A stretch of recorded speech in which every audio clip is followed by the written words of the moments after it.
Hello हमारे प्रिय मित्रों, दोस्तों और हमारे प्यारे विद्यार्थियों। आज हम लोग क्लास 11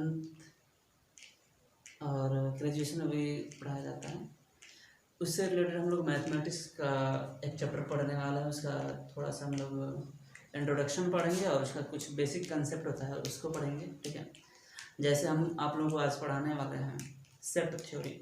ठीक है, समुच्चय क्या होता है, समुच्चय, और इसको कैसे, इनमें बहुत बच्चों को दिक्कतें आती रहती हैं क्योंकि क्लास 11th में पढ़ने, क्लास 11th की चीज़ें हैं, क्लास 12th में भी आती है, फिर ग्रेजुएशन में भी आती है। ठीक है, तो हम लोग इसके बारे में पढ़ेंगे और कंसेप्ट को ध्यान देंगे। आप लोग कंसेप्ट को समझने की कोशिश करेंगे, सवाल अपने आप लगते चलेंगे। ठीक है, तो ध्यान देंगे क्या चीज़ है सेट थ्योरी, इसमें क्या क्या चीज़ें होती हैं और कैसे हम लोग इसको आसानी से सॉल्व कर सकते हैं। इनमें पहले हम लोग समझेंगे सेट क्या होता है, समुच्चय।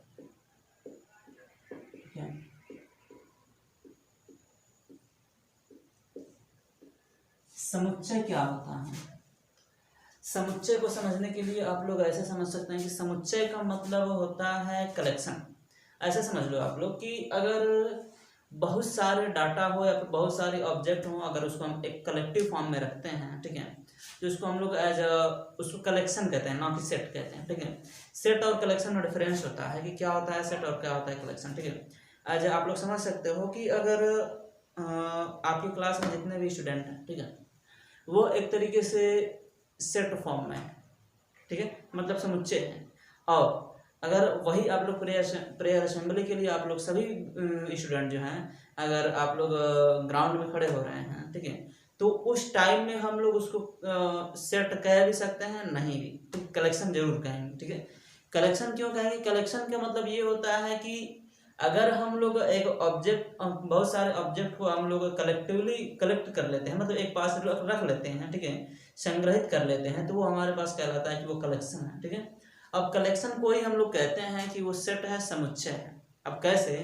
तो उनमें बस ध्यान ये देना होता है कि उनकी सिमिलरिटी होनी चाहिए, कुछ ना कुछ एक ऐसी प्रॉपर्टी जरूर होनी चाहिए जो सब में कॉमन हो। जैसे अगर हम ये कहें कि अगर क्लास 11th में 10 लड़के और 10 लड़कियां हैं, ठीक है, तो आप लोग इनमें देख सकते हो कि अब लड़के तो अलग है, लड़कियां अलग हैं, लेकिन अंतर क्या है?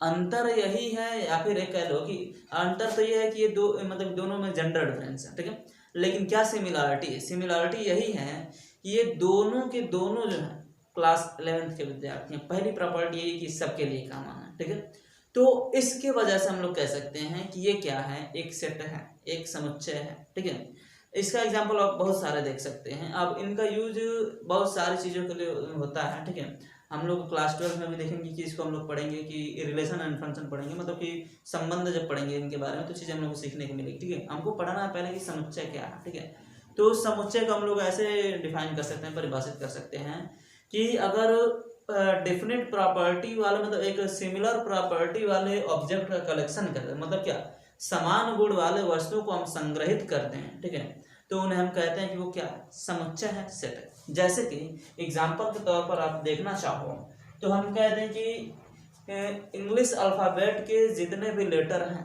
ठीक है, मतलब अंग्रेजी वर्णमाला के जितने भी अक्षर हैं, वो सब के सब क्या है, एक सेट हो जाएंगे। क्यों? क्योंकि आप देख सकते हो कि इंग्लिश लेटर में 26 वर्ड होते हैं, 26 वर्ड होते हैं, सॉरी 26 लेटर होते हैं। ठीक है, तो 26 लेटर में आप देख सकते हो कि सब के सब इंग्लिश के, ठीक है, इसलिए उनमें कॉमन प्रॉपर्टी है कि वो सब के सब क्या है, इंग्लिश है। ठीक है, तो हम लोग कह सकते हैं कि सेट क्या है, ये होता है कलेक्शन, कलेक्शन ऑफ ऑब्जेक्ट। ठीक है, object having common properties, having common property. ठीक है, मतलब क्या है कि वस्तुओं का संग्रह है, वस्तुओं का संग्रह। अब इनमें क्या होगा कि जो समान गुण रखते हैं, समान गुण रखते हैं। ठीक है, एग्जाम्पल के तौर पर आप लोग देखना चाहोगे तो एग्जाम्पल के तौर पर हम कह लें कि क्लास क्लास 11 के, ठीक है, स्टूडेंट का कलेक्शन, ठीक है, मतलब कि वह जितने भी स्टूडेंट्स हैं, ठीक है, जितने विद्यार्थी हैं इनका, तो अब जितने विद्यार्थी का मतलब क्या, इसमें दोनों हो सकते हैं, ठीक है, मतलब कि गर्ल्स भी हो सकते, बॉयज भी हो सकते हैं और गर्ल्स भी हो सकते हैं, मतलब लड़के भी हो सकते हैं और लड़कियां भी हो सकती हैं, ठीक है। अब दोनों में डिफरेंस क्या है, डिफरेंस दोनों में जेंडर का है, ठीक है, दोनों में जेंडर का डिफरेंस है, लिंग का डिफरेंस है, मतलब कि एक लड़के हैं एक लड़की हैं, ठीक है, लेकिन कॉमन क्या है कि कॉमन इनमें यही है कि ये सेम क्लास के हैं, ठीक है, इनके वजह से हम कह सकते हैं कि ये क्या है, एक सेटअप होगा, ठीक है। अब इनको हम लोग डिनोशन कैसे किया जाता है, इसको कैसे प्रदर्शित किया जाता है, डिनोट किए, ठीक है, डिनोट कैसे किया जाता है, तो इसको डिनोट किया जाता है कैपिटल लेटर से, ठीक है, मतलब कि बड़े अक्षरों में लिखा जाता है, ठीक है, कैपिटल लेटर,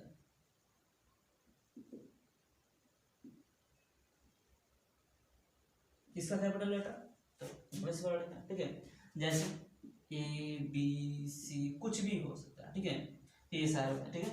अब ध्यान देंगे ऐसा एग्जांपल के तौर पर हम लोग इसको दिखाएंगे आपको, ठीक है, तो एक चीज थोड़ा सा और ध्यान देंगे कि जो इनको डिनोशन, ये जो सेट होता है, ठीक है, इसको रिप्रेजेंट तो ऐसे करते हैं लेकिन ये दो रूपों में होता है, इसको आगे हम लोग देखते हैं, ठीक है, तो ये मतलब कैपिटल लेटर में इसको प्रदर्शित करते हैं, और इनमें जो भी होते हैं, मतलब कि जितने, जैसे इस एग्जाम्पल को देखकर समझो कि मान लो कि हम इनका एक सेट बना दिए, ठीक है, इनमें जितने भी लड़के होंगे, जैसे हमने सेट बोला समुच्चय है कि इस क्लास 11 के विद्यार्थियों का समुच्चय, तो ये पूरा एक ही वर्ड में सबको बोल रहे हैं, तो वो क्या हो जाएगा, वो सेट की बात है, लेकिन उनमें कौन कौन स्टूडेंट हैं, ठीक है, वो जो भी स्टूडेंट होंगे उनको हम एलिमेंट कहेंगे, उनको अलग कहेंगे। जैसे एग्जांपल के तौर पर हम देखें, ठीक है, कि मान लेना कि एक सेट ए है, ठीक है, जो उनमें क्या है कि 1 2 3 4 या फिर ऐसे 1 2 4 6 8 10 12, ठीक है, ये नंबर का कलेक्शन है, ठीक है।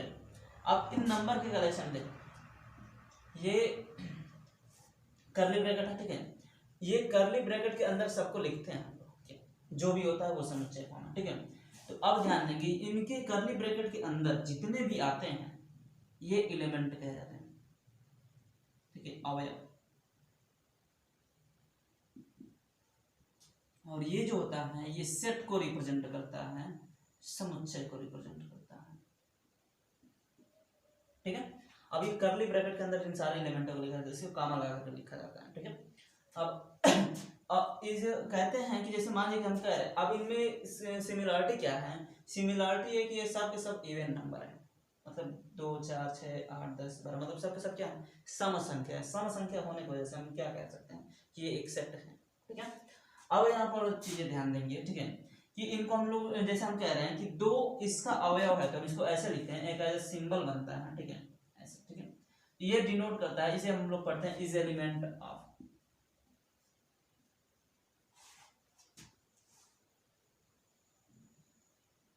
एलिमेंट ऑफ, ठीक है, और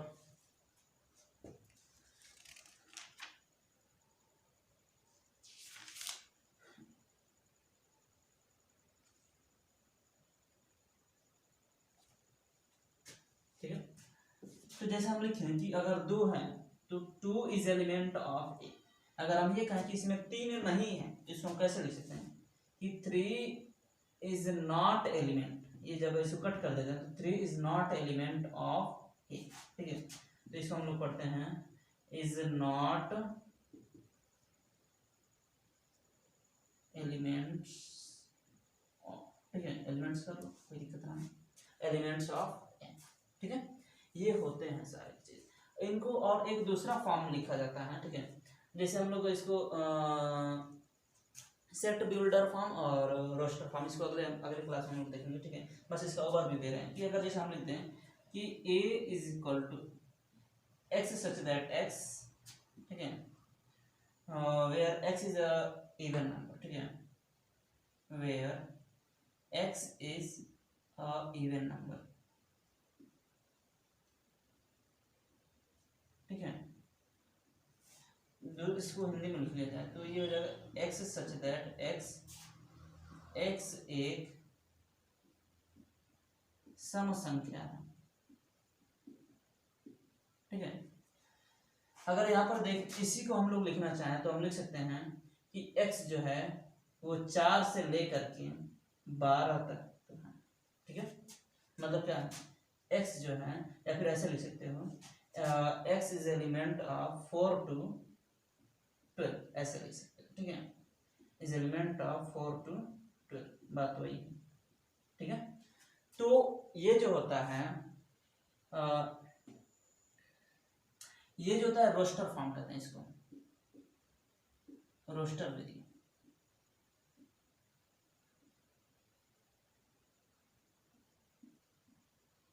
ठीक है। और इसे जो कहते हैं हम लोग सेट बिल्डर फॉर्म, समुच्चय निर्माण विधि, समुच्चय निर्माण विधि, ठीक है, सेट बिल्डर फॉर्म,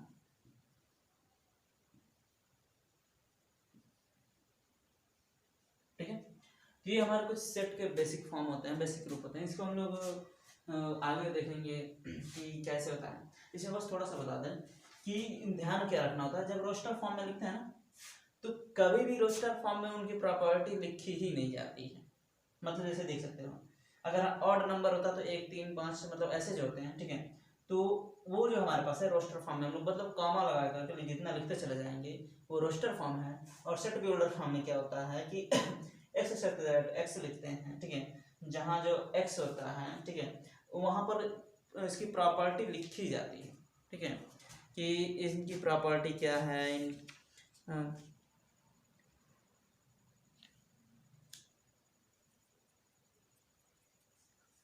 ठीक है, इनको। और आगे मतलब कि आप लोग इनके माध्यम से थोड़ा बहुत प्रश्नावली सवाल लगाने की कोशिश करोगे, ठीक है, अन्यथा फिर हम आगे अगले क्लास में आप लोगों को बताएंगे कि और सारी चीज़ें क्या कैसे होंगी, ठीक है। बाकी के लिए धन्यवाद, पढ़ते रहें, मस्त रहें।